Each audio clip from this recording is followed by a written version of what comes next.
Dito sa Papa Dudut Stories, ikaw ay hindi nag-iisa.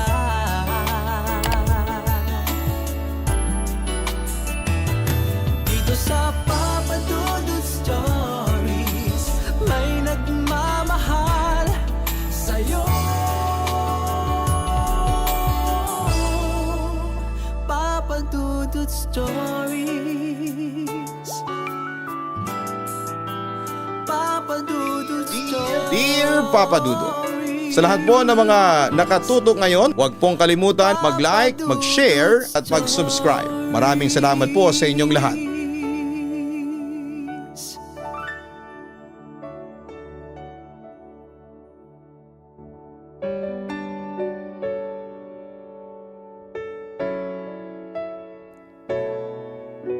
Bago ako magsimula ay isishare ko sa inyo ang isang quote mula kay Tom York. Sex is more than an act of pleasure. It's the ability to be able to feel so close to a person, so connected, so comfortable that it's almost breathtaking, to the point you feel you can't take it. And at this moment, you're part of them. Mataas ang pananaw ko pagdating sa sex.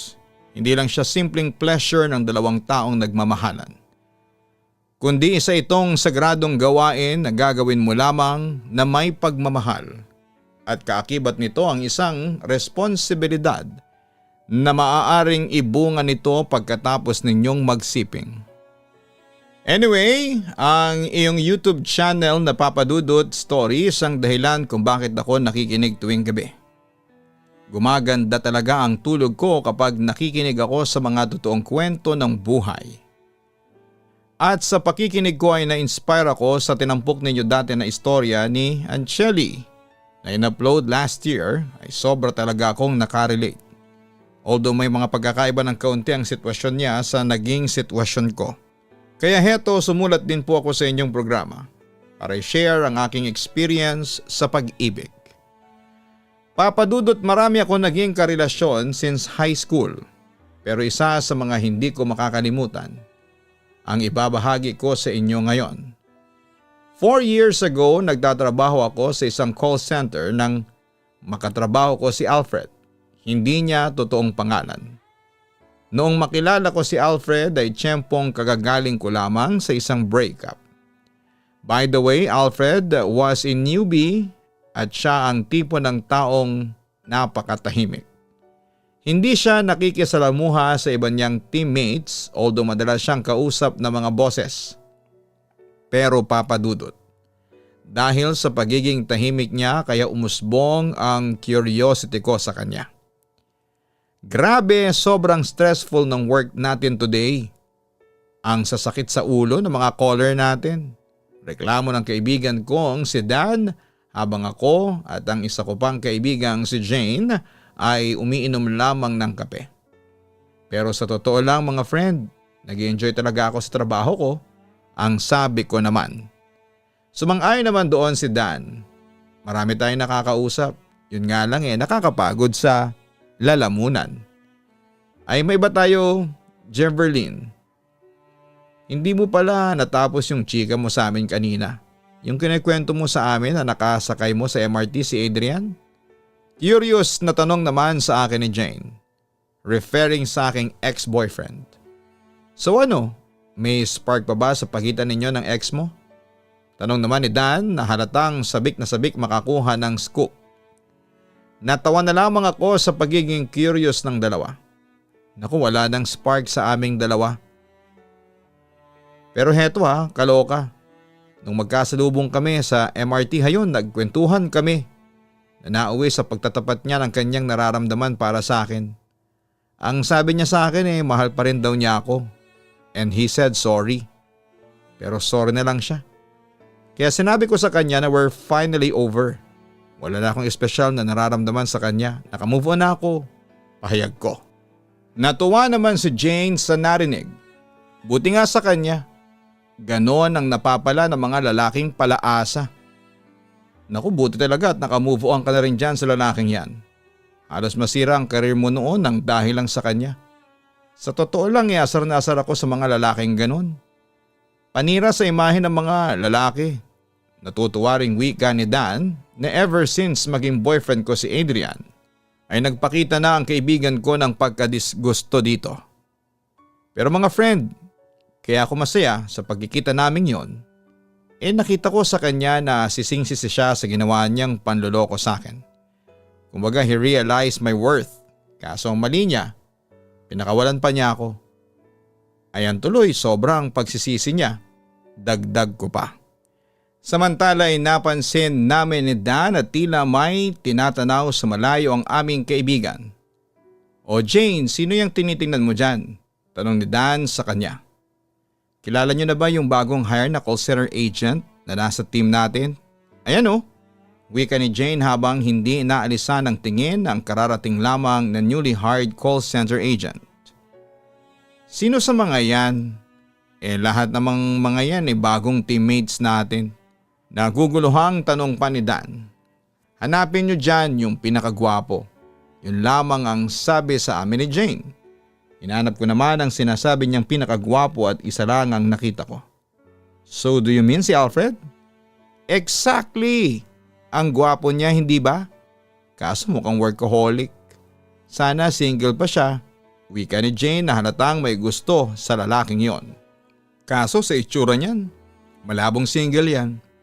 At kung single man yan, iisa lang ang ibig sabihin yan. Kafederasyon siya ni na Alan. Hinala ko habang natatawa. Hindi naman siguro bakla yan si Alfred. Naku, wag naman sana kasi kung hindi magwawala talaga ako. Natatawang sabi naman ni Jane. Etong si Jane tingin pa ng tingin sa ibang lalaki samantalang narito naman ako. Pabiro pa ni Dan. Umismid naman si Jane. Hindi ka gwapo kaya ayaw kitang tingnan, sorry. Nagtawanan kaming tatlo. Aray ko naman. Sabi pa ni Dan na hindi naman nabawasan ang confidence. Pero parang hindi siya friendly, alam ko na. Parang mukha siyang suplado. Pagpapatuloy ko referring to Alfred. Mukha lang pero hindi pa tayo sure. Hindi pa natin siya nakakausap Kinontra agad ni Dan yung sinabi ni Jane. Suplado yan, sigurado ako dyan. Tingnan mo, tahimik lang siyang kumakain doon sa mesa. Hindi siya nakikipag-usap sa mga kasama niya. Baka nahihiya lang siya kasi alam mo na, baguhan lang siya sa company. At malay natin baka introvert, wika ko. Sumang-ayon naman si Jane sa akin. May punto ka dyan, Jemverlyn. Samantala ay napansin kong unti-unti nang nagsialisa ng mga newly hired employees pagkatapos nilang kumain. Naiwan na lamang si Alfred na mag-isa sa kanyang table kaya nagpa siya akong pumunta at samahan ang lalaki. Hi Alfred, can I join? Tanong ko sa kanya. Tumingin at masaya namang sumagot ang lalaki. Sure. Anyway, bakit ka umalis doon sa pwesto mo? Curious niyang tanong. Mag-isa ka na kasi dyan kaya heto naisip ko na tumabi sa'yo. At saka para makilala na rin kita ng lubos. Sagot ko. Napansin ko tahimik ka. Are you a shy type of person? Usisa ko pa sa kanya. Introvert kasi ako pagtatapat niya sa akin. Naku, hindi uso ang mahiyain sa kumpanyang ito. Lahat dito makakapalang muka. Tingnan mo lang ako ang kapal ng fes para tsikahin ka. Natatawa kong wika. Anyway, sasagad-sagadin ko na ang kakapalan ng mukha ko. Gusto kitang maging friend, mukha ka kasing mabait. Pwede ba? Oo naman, sagot niya sa akin. So, kumusta naman ang pagkatrabaho mo dito sa company? Magiliw naman siyang sumagot. Okay naman. Madali naman akong natututo sa trabaho ko. Huwag kang mag-alala, masasanay ka rin sa trabaho mo. Pampalubag loob ko sa kanya. Anyway, kilala mo na ba ako? Jemverlyn, am I right? Siyempre natuwa naman ako nang malaman kong kilala na pala niya ako. Yup, and remember, ako ang friendliest call center agent. Sa hindi lang sa team ko kundi sa buong kumpanya. pakilala ko pa sa kanya. By the way, from now on tropa na tayo ha. Sa susunod, isasama ko sina Dan at Jane para sumaya ang stay mo rito sa kumpanya. Sige, okay yan. Napangiti naman ako sa sagot ni Alfred. Hindi ka rin madaldal no? Kung sabagay naintindihan kita. Newbie ka pa kasi. Anyway, naba-vibes ko naman na magkakasundo tayong dalawa. Na-vibes mo rin ba? Nahihiyang tumawa siya sa sinabi ko. Oo, nararamdaman ko rin yun. Jemverlyn, sagot pa niya sa akin. Papadudot doon na nagsimula ang lahat. Madali kaming naging magka-vibes dahil na rin sa likas na mabait siya. Nung una'y inakala kong boring si Alfred pero nagkamali ako dahil napaka-entertaining niya. Samantala'y naging magkaibigan kami ni Alfred sa trabaho pero sa pamamagitan noon ay hindi ko akalain na magkakaroon siya ng puwang sa puso at isipan ko. Sa madaling salita ay nagkagusto ako kay Alfred. Pero isang araw habang nakasakay ako sa MRT ay natanaw ko siya. Sa hindi kalayuan. May kausap sa phone at hindi niya ako pansin noon dahil na rin sa maraming tao. Pero nagtataka ako kung sino ang kausap niya sa kabilang linya. Ewan ko ba papadudod kung bakit parang nakakaramdam ako ng selos. Samantala nang matapos ng kausapin ni Alfred ang tao sa kabilang linya, ay nagpa siya na akong lapitan siya. O Jemverlyn, narito ka pala sa MRT. Nagulat pero masayang bati sa akin ni Alfred. Natanaw kasi kita mula doon kaya pinuntahan kita. Sagot ko sa kanya. So how's your afternoon? Ayos naman ba? Agad naman sumagot si Alfred. Ayos naman ako, ikaw? Eto medyo inaantok. Hindi ako nakatulog kaninang umaga. Ang sakit kasi sa ulo ko. Buti na lang talaga't nakainom ako agad ng gamot. Wika ko naman. Anyway, kanina lang na natanaw na kita may kausap sa phone. Girlfriend mo? Usisa ko pa sa kanya. Yap, nangungumusta siya sa akin. Tinatanong niya kung masakit pa ba ang ulo ko. Ayun, kinampante ko siya na okay lang ako. Nakaramdam naman ako ng disappointment sa narinig ko mula kay Alfred. So may girlfriend ka na pala? Hindi mo naman naikwento yon sa akin. You didn't ask. Mahinang wika pa ni Alfred. Tinanong ko kaya sa'yo dati kung meron ka ng girlfriend o wala. Kaso, hindi ko na tinapos pa ang sasabihin ko dahil ayaw kong magtunog na nagsiselos. Okay, natatandaan ko yun. Well, nung time na tinanong mo ko, I hesitated to answer a question kasi may problema kami ng girlfriend ko noong time na yon. Besides, I don't want my private life to be known inside the workplace. I think you're disappointed. Obserba niya sa akin. Bakit naman ako madidisappoint? Kunwari ay deny ko. Pero ang totoo, aaminin kong nanghihinayang ako. Kasi alam mo na, nalaman mong may girlfriend na ako. Pagpapatuloy niya sa sinabi niya kanina. I think there's no reason for me para ma-disappoint sa'yo. Hindi naman kawala ng pagiging taken mo sa friendship natin at sa performance mo sa trabaho. Sagot ko na lamang sa kanya. Anyway, kung babasihin yung reaksyon ng mukha mo habang nakikipag-usap sa phone mukhang masaya ka naman sa kanya. Dagdag ko pa. Ngumiti naman si Alfred. You're right. Masayang masaya ako sa kanya. Sabi pa niya. Ganon ba? That's good. Lalo lang akong nakaramdam ng lungkot sa aking narinig mula sa kanya. Pagkatapos noon ay nauna na akong lumabas ng MRT para maitago ko sa kanya ang totoo kong nararamdaman. Samantala pagkatapos noon ay nasira na ang mood ko. Hindi na ako naging cheerful hindi tulad noong dati. Iniisip ko kasi noon si Alfred at sobra akong hinayang sa katotohanang may girlfriend na ang kaibigan at katrabaho ko. Sa kabilang banda ay dahil sa ayaw ko namang lumalim pa masyado ang feelings ko para kay Alfred, ay minabuti ko noon na umiwas na lamang sa kanya. Ayaw ko kasi na ako pa ang maging dulot ng problema kay Alfred. Sa kabilang banda ay makalipas ang halos 2 linggo, kusa na akong nilapitan ni Alfred at hindi na ako nakaiwas pa. You know what, Jemverlyn? Ang laki ng pinagbago mo. Hindi ka na yung tulad ng dati na cheerful. Bakit? Sobrang stress na ba sa trabaho? Nag-aalalang tanong niya sa akin. Tumango naman ako bilang sagot sa kanya.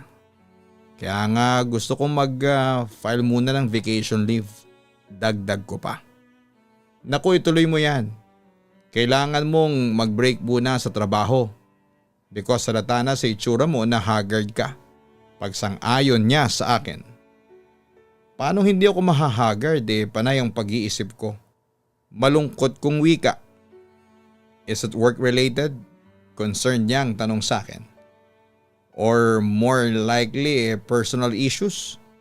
Hindi ako nakasagot noon, Papa Dudut, dahil aaminin kong marami akong personal issues na kailangan kong i-deal. May kinalaman ba yan sa akin? Diretso niyang sabi sa akin. Napatingin naman ako sa kanya. Bakit mo naman nasabi yan? Huminga naman ng malalim si Alfred bago nagpatuloy. Jemverlyn, tatapatin na kita. Naobserbahan ko sa iyo na sa lahat ng teammates natin, ako lang yung iniiwasan mo. Bakit? May problema ka ba sa akin? Ano ka ba? Wala akong problema sa iyo, no? Deny ko. Hindi naman kasi problemang matatawag yon. Gusto ko lang mabawasan ng kaunti ang attachment ko sa kanya para hindi naman ako masaktan. I don't know pero Jemverlyn, I feel something strange. Nagdududa niyang wika sa akin. Bakit naman? Tanong ko. Agad naman siyang nagpatuloy. Ayaw kong maging assuming. Pero simula nung malaman mo may girlfriend ako at nung pinakilala ko sa iyo si Yvette bigla kang nanamlay sa akin. Ano yun? Yun bang dahilan? Hindi naman ako nakakibuka agad dahil aaminin kong guilty ako. Maya-maya'y bigla niya akong dineretsa. Nang mapansin niyang nananahimik ako. May narinig akong chismis sa loob ng workplace na may gusto ka raw sa akin. Nanlaki ang aking mga mata sa sobrang pagkagulat. Wow ha? Hindi ka rin assuming, no? Todo deny kong wika. Okay, I'm sorry. Nalaman ko lang kasi yon sa ibang mga kasamahan natin na madalas nagtatambal sa ating dalawa. Sagot naman niya sa akin. Pero Jemverlyn, pwede ko bang malaman kung bakit mo ko iniiwasan itong mga nagdaang araw? O sisa pa niya sa akin. I'm so tired to talk, yun lang. Kunwari sagot ko na lamang at hindi ko ini-expound dahil baka masira pa ang aking depensa. Jemverlyn, kung may nagawa akong mali sa'yo o hindi mo nagustuhan, I'm sorry. Please accept my apology. Malungkot niyang sabi sa akin. Nakita ko ang mga mata ni Alfred na nakatitig sa akin at nakaramdam ako ng sobrang guilt. Kitang-kita ko kasi sa kanya na nasasaktan siya sa aking ginagawang pag-iwas. No, you don't have to say sorry. Sabi ko na lamang. Muli naman siyang nagbuntong hininga. Okay. But if ever na meron kang hindi nagustuhan sa akin, just let me know. Aniya. Pagkatapos ay malungkot siyang umalis habang ako naman ay naiwang nasasaktan sa mga nangyari. Papadudot patuloy kong iniiwasan na noon si Alfred pero palagi lang akong nasasaktan sa ginagawa ko. Kahit kasi iwasan ko noon si Alfred ay patuloy pa rin sa pag-usbong ang nararamdaman ko para sa kanya. Pilit kong kinokontrol ang mga nararamdaman ko pero sa bandang huli ay napagtatanto ko na natatalo ako dahil kapag nagkikita kami ni Alfred. Sa opisina ay hindi ko maiwasan na ipakita sa kanya ang totoo kong nararamdaman. Papadudot, dumating na ako sa puntong gusto ko nang sumuko. Pero pinilit ko pa ring magpakatatag. Palagi ko na lamang sinasiisip na kailangan kong magtimpi sa pagmamahal ko kay Alfred dahil, alam mo yun ang tamang gawin. Papadudot, pinagpatuloy ko ang pagtitimpi ng aking nararamdaman para kay Alfred. Pero dumating talaga ako sa puntong hindi ko na maitago pa sa kanya. Kaya tuloy ay madalas akong pagsospetsahan ni Alfred. Pero syempre kahit na buking na ako ay todo deny pa rin ako. Kaya kahit na anong klaseng pang-asar ang ginawa sa akin ni Alfred ay hindi niya ako nagawang paaminin. Kaso isang araw ay hindi ko akalain na bibigay rin pala ang aking depensa pagkatapos makatanggap ako ng isang magandang balita na may kinalaman kay Alfred. Jemverlyn, nagsiselos ka ba kay Yvette? Bigla niyang tanong sa akin nang minsang magkasabay kami sa pag-uwi. Siyempre hindi kaagad ako nakasagot kaya inulit niya ang katanungan. Teka, anong klaseng tanong naman yan ha? Reklamo ko sa kanya. Napangisi lamang si Alfred. Umamin ka na nagsiselos ka no? Wika niya sa akin at gusto niya akong hulihin. Huminga naman ako ng malalim bago ako nagtapat sa kanya ng totoo. Okay fine, naaminin ko sa iyo nagsiselos ako. So totoo pala yung chismis na kumakalat sa workplace natin. Pangingisin niyang wika sa akin. Na-stress ako hindi lang sa trabaho kundi pati sa iyo. Oo, gusto nga kita kaso kailangan kong lumayo sa iyo kasi ayaw kong ma-develop ang feelings ko sa iyo. Into love kasi natatakot akong masaktan. Sigurado kasi ako na once na ma-in love ako ng tuluyan sa iyo masasaktan lang ako. Kasi re-reject mo lang ako kasi nga may iba ka ng mahal. Pag-amin ko pa sa kanya. Ewan ko papadudot pero hindi ko na nakontrol noon ang sarili ko at inilabas ko na ang lahat ng nasa loob ko. So dahil lang doon, kaya mo ako iiwasan? Ang babaw naman ang dahilan mo, Jemverlyn, ang sabi pa ni Alfred. So ngayong alam mo na ang totoo, hindi mo na ba ako guguluhin pa? Tanong ko sa kanya. Naintindihan ko ang intensyon mo but still, hindi pa rin yun makatao. Sa puntong yun ay sumeryoso na si Alfred. I know na sa ginawa kong pag-iwas sa kanya ay sobra siyang nasaktan noon papadudot. Ginawa ko lang yun kasi ayaw kong makasira sa relasyon ninyo ni Yvette. Katwiran ko sa kanya. Sa puntong yon ay huminga ng malalim si Alfred bago siya nagtapat ng totoong nararamdaman para sa akin. What if I tell you na mahal kita? Lalayo ka pa rin ba sa akin? As usual ay nagulat naman ako sa aking nalaman. Anong sabi mo? I wanted to make sure na tama ang aking narinig.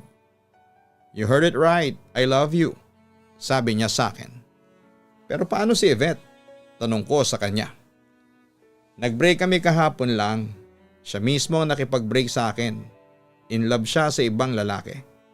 On the other hand ay hindi ako nasaktan kasi may iba na rin naman akong mahal. At ikaw yun. Kwento niya sa akin. Ngayong alam mo na mahal kita, iiwasan mo pa ba ako? O sisa pa niya? Ewan ko Alfred. Please give me time to think bago ko sabihin yung mga nararamdaman ko para sa iyo.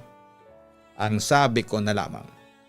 I need time to think bago ko gumawa ng desisyon tungkol sa usapang pag-ibig. Okay, bibigyan kita ng panahon para makapag-isip-isip. Pero sana Jemverlyn, sa pagkakataong ito wag mo na akong iwasan. Hiling niya sa akin. Sige Alfred, hindi na kita iiwasan. Simula sa araw na ito, pangako ko naman sa kanya. Papadudot after a week pagkatapos ng pagtatapat niya, ay naging kami kaagad ni Alfred at syempre walang mapaglagyan ng saya ng puso ko. At the time I admit na mahal ko na si Alfred. Pero yun ang akala ko. Simula kasi noong maging kami ni Alfred ay patuloy siya sa pagbibigay ng disappointments sa akin. Lalong-lalo na sa pag-uugali niya. He is so ungentleman at masyadong agresibo. He always tried to take advantage on me. Tulad na lamang isang gabi nang dalhin niya ako sa kanyang tinutuluyang condo unit. Natatandaan ko na lumapit sa akin noon si Alfred. Mapanukso noon ang kanyang mga matang nakatitig sa akin. Jemverlyn, may sasabihin ako sa iyo. Sabay hawak sa aking tagiliran malapit sa aking maselang parte ng katawan. O teka Alfred, wika ko nang maramdaman ko ang pagtaas ng balahibo dahil sa ginawa niya. Bakit Jemverlyn? Nagtataka niyang wika. Nawala ang naglalagablab at sabik na sabik niyang aura. Hindi naman sa ganon. Nagulat lang ako. Bigla mo kasi akong hinawakan sa tagiliran eh. Paliwanag ko. Pero hindi na yon pinansin ni Alfred at sa halip ay hinagkan ako. I love you, Jemverlyn.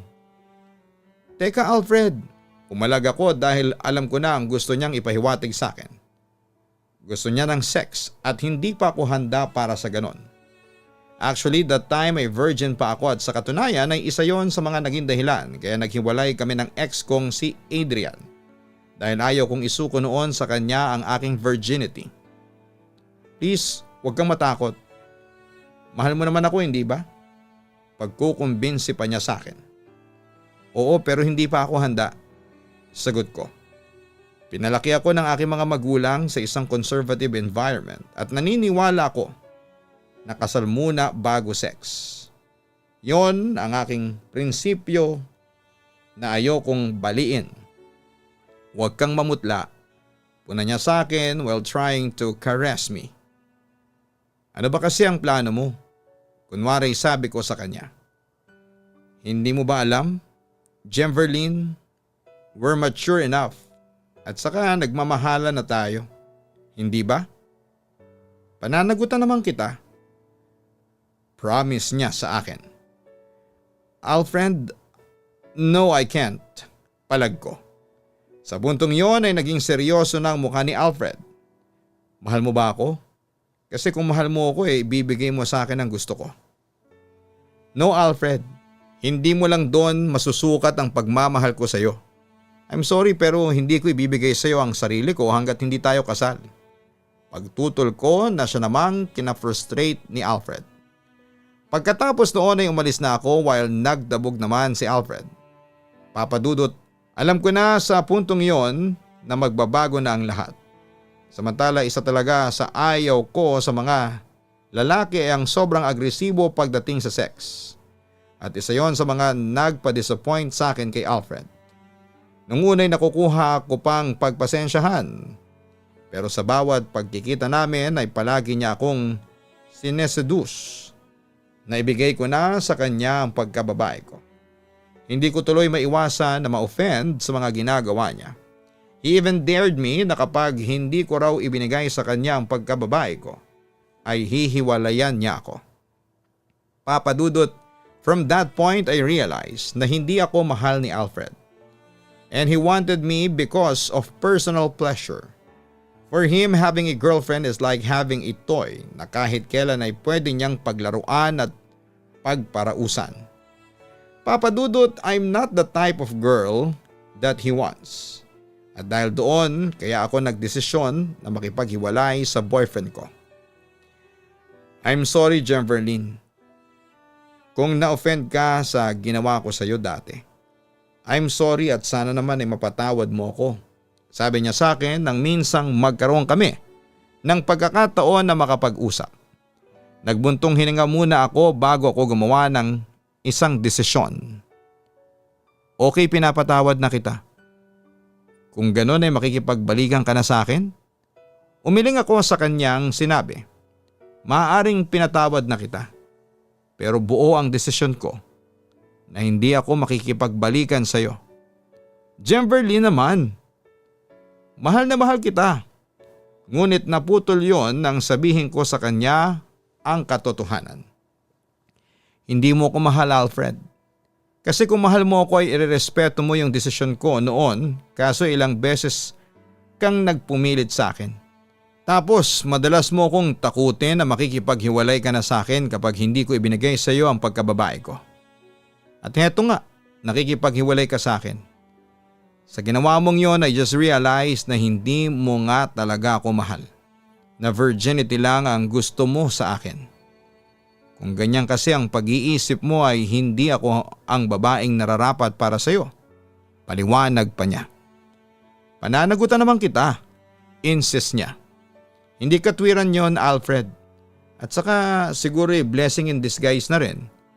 Yung nangyari kasi na-realize ko rin na hindi talaga ikaw ang ideal man ko. Na paghanga lang pala ang nararamdaman ko para sa iyo at hindi pag-ibig. Alfred, you disappointed me. And that made me understand na hindi pala tayo ang para sa isa't isa. Ano bang gusto mong gawin ko para lamang bumalik ka sa akin?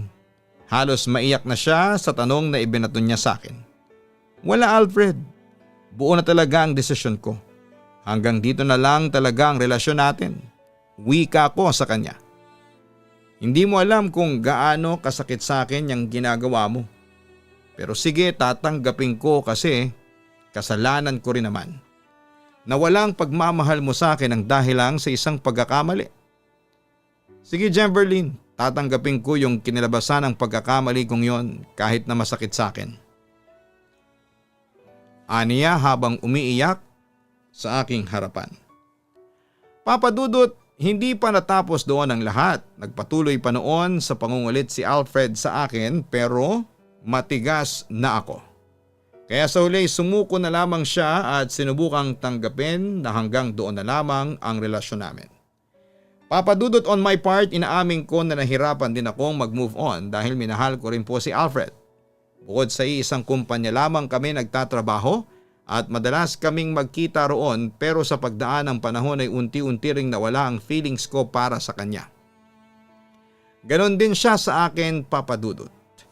Hanggang sa lumipas ang ilang buwan at tuluyan na kaming nakarecover sa aming failed relationship. Samantala kahit na merong kaming nakaraan ni Alfred ay sinikap pa rin naming maging mabuti sa isa't isa. Nagkausap kami, nagkapatawaran, pagkatapos noon ay muli kaming nagkakwentuhan. Muling nagka-vibes hanggang sa nanumbalik ang pag-iibigan naming dalawa. Sa ngayon po, Papa Dudut, ay best friend na ngayon ang turing namin ni Alfred. Masaya na kami sa estado namin ngayon at may kanya-kanya na rin kaming mga pag-ibig. Wala na kaming mahihiling pa ni Alfred.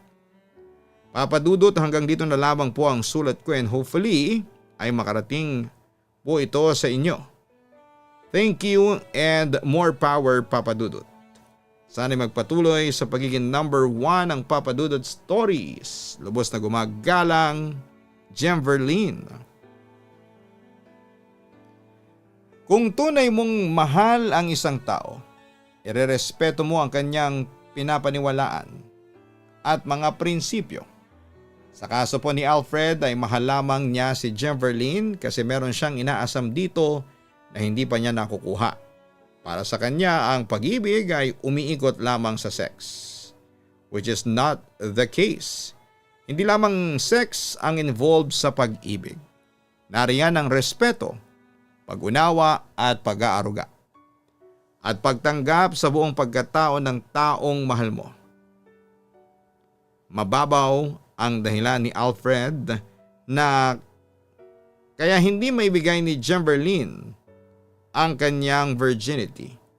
Ay hindi talaga siya tunay na mahal nito. Tama lamang ang naging desisyon mo, Jemverlyn, na huwag ibigay sa kanya ang iyong pagkababae kung yan talaga ang prinsipyo mo. Nakasal muna bago sex. Mabuti at huwag kang manghihinayang kay Alfred dahil makakakita ka pa ng ibang lalaki na irerespeto ang iyong paniniwala at prinsipyo sa buhay. At para naman kay Alfred, sana'y mabago mo pa ang iyong mababaw na pananaw tungkol sa pag-ibig. Alam ko na isang araw, mababago mo rin yan kapag dumating na sa iyo ang babaeng nakatakda upang mahalin ka ng tapat. Muli maraming salamat sa iyo, Jemverlyn, at sa pagbabahagi mo ng iyong kwento sa Papa Dudut YouTube channel. Maraming salamat po.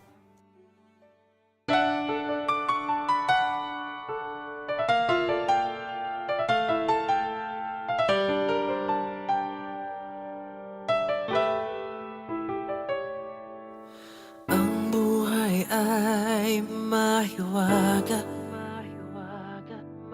laging may lungkot at saya. Sa Papa Dudut Stories, laging may karamay ka.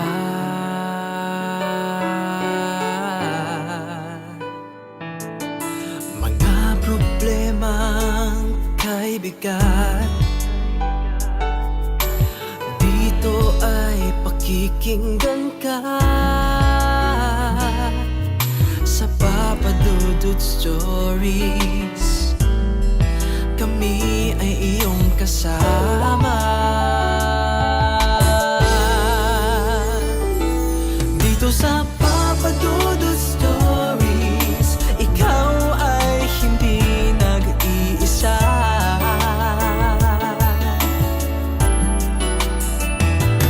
Dito sa Papa Dudut Stories, may nagmamahal sa'yo. Papa Dudut Stories, Papa Dudut Stories,